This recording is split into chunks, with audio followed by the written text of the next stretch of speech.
español? Y ellos dicen, sí. ¿Y tú hablas español? So back when I was about 14 years old, and I can even say younger, my mom's always been teaching me and my siblings Spanish. She went to college for Spanish. She kind of minored in it, and I've always been around Spanish, sort of ish. Not like one of my family members here talk like coming out here speaking Spanish.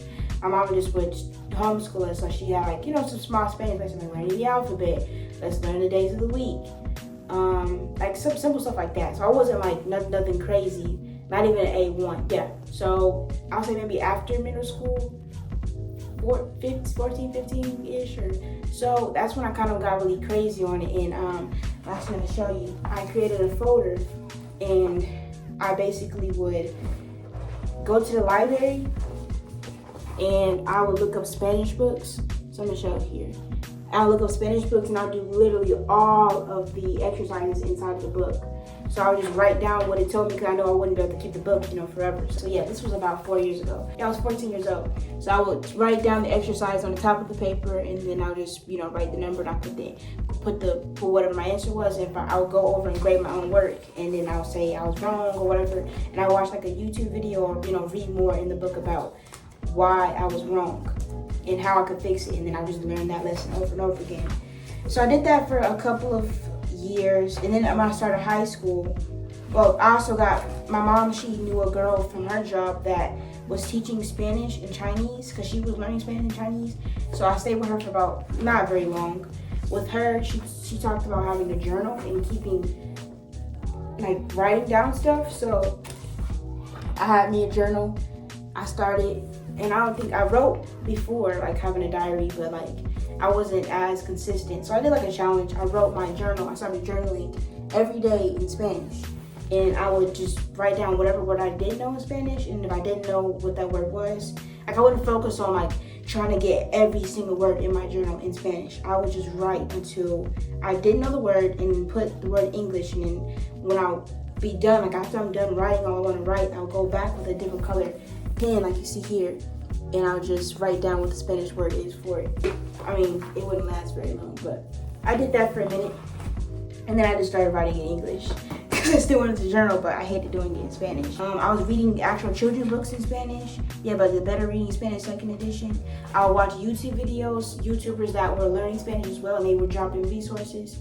I would use Spanish dictionaries. Like I said, I had a teacher, so she gave me work pages from her book. When she photocopied for me and gave to my mom, she can give to me. So I was doing a lot. And then I even was on Duolingo, and I would do Duolingo events, and that's how I found about Lingua Llama and other groups that were kind of like, what I want to say, kind of like, Babbel and stuff like that. So I did that. I was really like cracking it. I feel like I had like an A2, but it started when I got into high school.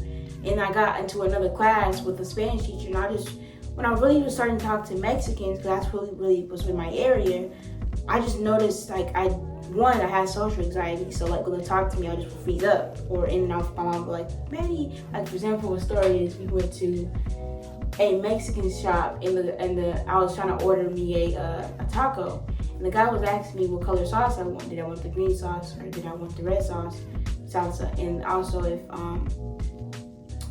what kind of meat I wanted. And I don't eat pork, so I was telling the guy, ¿qué carne es eso? ¿Qué carne es eso? Y no es, ¿cómo se dice? ¿Qué es la palabra por eso? ¿Es pollo o no? Porque yo no puedo comer pollo. Y él dice, ¿qué? And I was really scared, like, this guy's really talking Spanish to me. But the issue was I wasn't really talking to a lot of Mexicans or a lot of any Spanish speakers really at all. And I just noticed that Mexicans and those people, like, they kind of stay in their own bubbles. Even in school, they don't really talk to anybody else. Now, when I did talk to some that spoke Spanish, like again, it just got to the point where they're like, they're native Spanish speakers, so they would be up here, and you're thinking I was like, I got this, I practice Spanish. With people that obviously like were practicing with me, I was a little bit, kind of ish. But it was always where I would just know too little, and it just got really discouraging. especially just when I got to the point where people just weren't speaking to you because they see y'all as your English speaker and you're black, so they're like, you can't speak Spanish. So they'll respond back to you in English when you're talking to them in Spanish. Going into virtual, like with the quarantine and stuff like that, I took a lot of resources from my teachers. Like they would have books, I would go online, I would try to find that book. I would go on YouTube and try to find their channel. If they had a channel, like one teacher, she had a channel, I think I was still subscribed. But I would use those resources and I would copy them down. Whatever my assignments were, I would save my assignments to my computer so I can go back and use it as notes. Everything, like I have a whole book full of here with other stuff I have. I have Google Drive stuff of things I created to keep doing Spanish. But the issue came when I just got in high school and I just was noticing, like, when you learn a language, you're learning a language most 9 out of 10 times to communicate with other people. Me speaking Spanish, I couldn't really talk to nobody about it or anything. I just always was just me. So I'll learn it, and I mean, what's the point? So I was really discouraged. Like I said, in high school, I had teachers, that's not the problem, but they just always spoke a higher level. There was not a point where I can speak with somebody that can kind of learn it. When I got in those spaces, like I said, lingua llama, you handle other people and there's always somebody that's, they're better than you. And you help push you to keep practicing, but it got to the point where I wasn't even focusing on the actual language because I was just like, they speak better than me. I don't think I can get to that level, so I'm gonna quit. And I did. So fast forward to today, I did a lot of recordings after I dropped out of high school of me trying to keep my Spanish up. I'll show some clips here. Bueno, tengo mis notas ahora, aquí. Porque hoy es mi primer video en YouTube y creo estar organizados. Bueno, ok.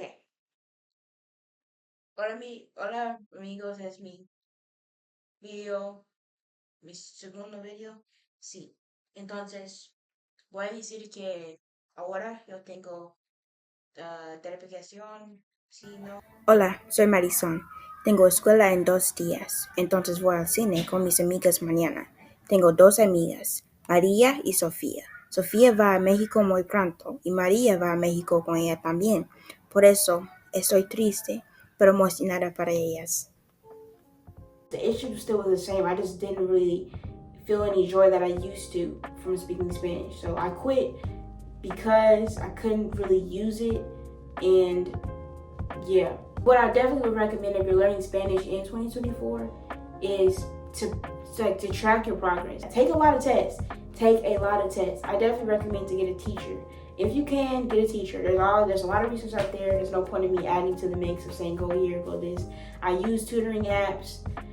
What I've found is it doesn't matter. All of those stuff, think about it. There's a lot of immigrants that come into America and they learn English quickly. And the reason why is because they need to learn that stuff. It doesn't matter about all the research you have. It's about being amongst people that speak what you're trying to speak. Always exposing yourself to the language. Whether that's going into a Mexican neighborhood, moving there if you can. I can't say Mexican, I'm saying that because the area I live is mainly Mexicans that are here.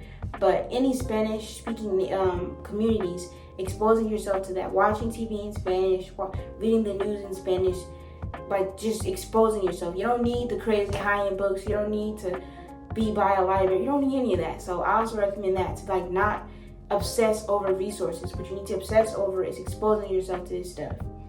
And also find somebody that you can kind of hold your hand, like I said, a teacher, but somebody also that's learning Spanish along with you. I can help along the journey. It's going to feel bad. It's going to hurt. It's going to feel uncomfortable. And it's supposed to feel uncomfortable. It's something you don't learn that overnight. You don't learn a language overnight.